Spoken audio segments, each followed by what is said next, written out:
안녕. 오늘도 지식한 사발 시원하게 말아줄 똑똑이야. 너네 유럽 여행 가본 적 있어? 아니면 인스타에서 유럽 갬성 사진이라도 봤겠지. 영국, 스페인, 이탈리아, 그리스. 이름만 들어도 시원한 바다, 냄새가 코끝을 스치는 나라들이잖아. 근데 정작 그 동네 가서 마트 가보거나 식당 메뉴판 보잖아. 진짜 어이가 털릴 거야. 아니, 삼면이 바다인 나라에서 생선 코너가 우리 집 앞 편의점 삼각김밥 매대보다 작아. 땅에 가도 해산물은 저기 구석탱이에 오늘의 메뉴 정도로 밀려나 있고, 그나마 있는 생선 요리도 그냥 굽거나 튀기는 게 끝이야. 고기 요리는 수백 가지가 넘어서 결정장에 오게 만드는데 말이지. 반면에 우리 동네 동아시아는 어때? 한국, 중국, 일본은 거의 바다에 미친 민족들이야. 생선을 날로 먹고 말려 먹고 발효시켜 먹고 국물 내서 먹는 것도 모자라. 바닷속 풀떼기인 해초까지 싹 다 긁어먹잖아. 도대체 왜 유럽 형들은 그 좋은 바다를 앞에 두고 고기 아니면 안 먹어?를 시전하게 된 걸까?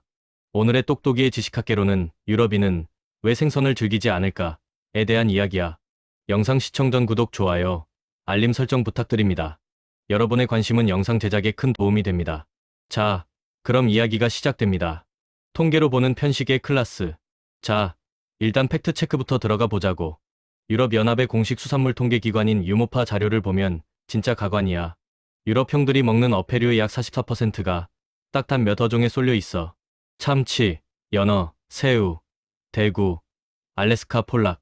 이게 끝이야. 나머지 청어나 오징어 같은 애들은 비중이 거의 미미해. 특히 해초. 이건 유럽에서 거의 음식 취급도 못 받았어. 바다 냄새 심하다고 극혐하면서 오랫동안 비료나 사료, 아니면 약 만들 때나 썼지. 12세기 프랑스나 영국 해안가 사람들은 해초를 썩혀서 밭에 뿌리는 비료로만 썼다고 해. 최근에 아시아 푸드 유행하면서 좀 먹기 시작했다지만 여전히 일반적인 건 아니야.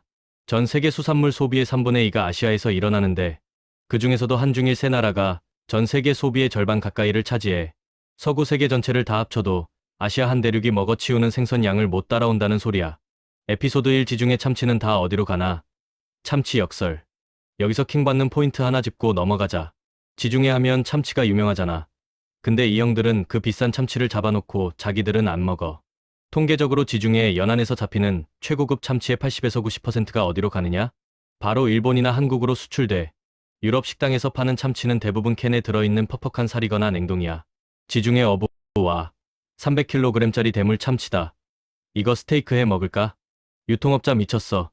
이거 일본에 팔면 소 10마리 값인데 너는 가서 파스타나 먹어. 이게 유럽의 현실이야. 생선은 맛있어서 먹는 요리라기보다 돈 되는 수출 상품인 거지. 북대서양이라는 헬모드 던전. 유럽 형들이 생선을 멀리하게 된 첫 번째 이유는 바다 자체가 너무 사악했기 때문이야. 유럽 북쪽의 북대서양? 여기는 인간한테 진짜 불친절한 바다거든. 겨울 평균 파도 높이가 5m를 넘고 폭풍 불면 20m 이상으로 치솟아. 이건 뭐 파도가 아니라 아파트가 밀려오는 수준이지. 에피소드 2, 사라진 낙원. 도거랜드의 비극. 사실 8000년 전만 해도 영국이랑 유럽 대륙은 땅으로 연결돼 있었어. 이걸 도거랜드라고 불러. 여긴 갯벌도 넓고 동물도 많아서 인류의 낙원이었거든. 근데 거대 홍수랑 쓰나미로 이 땅이 한순간에 바다 밑으로 가라앉아 버렸어. 그 결과 잔잔한 평지 대신 거칠고 사나운 북해가 탄생한 거야. 고대 유럽인, 야, 어제까지만 해도 저기서 사슴 잡았는데 왜 갑자기 파도가 20m냐? 북대서양 낙원 끝났어. 이제부터 목숨 걸고 배 타라. 이러니 유럽인들 뇌리엔 바다 우리 집 앗아간 괴물이라는 공포가 박힐 수밖에 없었지. 지중해, 빛 좋은 게살구. 그럼 따뜻하고 잔잔한 남쪽 지중해는 어떠냐고. 여기는 또 다른 의미로 노답이었어. 지중해는 입구가 지브롤터 하나뿐인 닫힌 바다야. 물순환이 너무 느려서 산소랑 영양분이 바닥을 기어. 큰 강도 없어서 육지에서 내려오는 영양분이 절대적으로 부족하지. 에피소드 3, 로마의 가룸, 사라진 마법의 간장. 사실 로마 시대에는 유럽인들도 우리처럼 생선 맛을 알았어. 가룸이라는 멸치 젓갈 같은 소스를 거의 모든 음식에 뿌려 먹었거든. 거의 로마판 멸치 액젓이었지. 근데 로마가 망하면서 이 소스도 같이 멸종했어. 왜냐? 소금의 세금이 너무 비싸졌고 해안가 공장들이 해적들한테 털렸거든. 감칠맛을 내는 치트키를 잃어버리자 유럽인들의 미각은 자연스럽게 고기 지방 맛으로 쏠리게 된 거야. 갯벌이라는 치트키의 부재. 여기서 결정적인 차이가 나와. 바로 갯벌이야. 동아시아 바다는 서해처럼 조수간만의 차가 크고 완만한 갯벌이 쫙 펼쳐져 있잖아. 갯벌은 바다의 인큐베이터이자 먹이 공장이야. 여기서 온갖 조개, 게, 작은 물고기들이 자라면서 생태계가 빵빵해지는 거지. 근데 유럽 해안은 대부분이 급경사 절벽이나 모래사장이야. 강은 짧고 파도는 거세서 진흙이 쌓일 틈이 없어. 갯벌이 없으니 해산물의 다양성 자체가 아시아랑은 게임이 안 되는 거지. 에피소드 4. 비린내는 못 참아. TMAO의 과학적 배신. 유럽 생선은 왜 유독 비릴까? 이건 과학이야.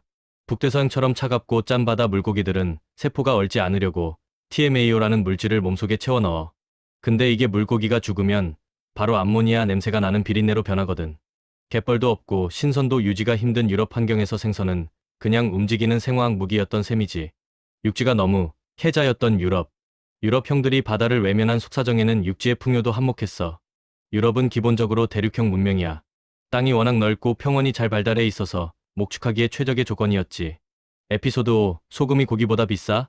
소금세의 장벽. 옛날엔 냉장고가 없었잖아. 생선을 내륙으로 옮기려면 소금에 절여야 했어. 근데 중세 유럽에서 소금은 하얀 금이었어. 특히 프랑스의 가벨 같은 소금새는 세금이 원가의 수십 배였지. 내륙 농민 영주님, 생선 좀 먹고 싶은데요. 영주 소금값 내놔.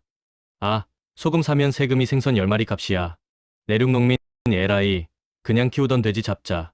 이런 가성비 문제 때문에 내륙 사람들은 생선을 구경도 못하게 된 거야. 에피소드 6. 한자동맹과 청어, 돈고기. 그나마 생선이 유통된 건 한자동맹 덕분이었어. 이 상인 연합은 북해에서 잡은 청어를 대량으로 소금에 절여서 팔았거든. 근데 이게 맛으로 먹는 게 아니라 전쟁터 비상식량이나 가난한 사람들 끼니용이었어. 즉 생선은 힙한 요리가 아니라 싸구려 보존식이라는 이미지가 이때 굳어진 거지. 종교와 신분이 만든 생선 혐오. 유럽에서 생선을 먹게 된 건 중세 가톨릭의 금식일 규정 때문이었어. 예수님이 돌아가신 금요일이나 사순절 기간에는 피가 흐르는 고기를 먹지 말라는 명령이 떨어졌거든. 에피소드 7. 비버는 꼬리가 비늘이니까 물고기다. 기적의 논리. 고기가 너무 먹고 싶었던 중세 사람들은 미친 꼼수를 부리기 시작해. 당시 가톨릭 신부님들은 꼬리에 비늘이 달리고 물에 사니까 비버도 물고기다 라고 선언해버려. 심지어 바다오리 같은 새들도 물가에 사니까 생선 취급해서 잡아먹었어. 중세 수도사, 형제여. 이건 고기가 아니네. 꼬리가 비늘인 물고기 비버일세. 수도사 이 아멘. 참으로 생선 맛이 고기 같고 좋구먼. 이런 억지로 먹는 문화 때문에 생선은 즐거움이 아니라 고행의 음식이 된 거야. 에피소드 8. 맥도날드, 필레오피쉬의 탄생 비화. 이 전통은 현대까지 이어져. 1960년대 미국 맥도날드 가맹점주 루그로에는 금요일마다 손님이 끊겨서 파산 위기였어. 인근 가톨릭 신자들이 금요일에 고기 햄버거를 안 먹었거든. 그래서 만든 게 생선 버거인 필레오피쉬야. 레이크록, 야. 누가 햄버거 집에서 생선을 먹냐? 망한다니까. 루그로엔, 아니요 회장님. 금요일엔 이거 아니면 장사 안 돼요. 결국 대박이 났고 지금까지 살아남았지. 유럽과 미국의 생선 소비는 사실 종교적 의무의 연장선인 셈이야. 문화적 미학의 차이. 에피소드 9. 생선이 나를 쳐다봐. 생선 머리 공포증. 유럽 마트 가면 생선이 다 어떻게 돼 있어. 머리랑 꼬리 떼고 살점만 남긴 필레 상태지. 유럽인들은 생선의 눈이랑 마주치는 걸 극도로 싫어해.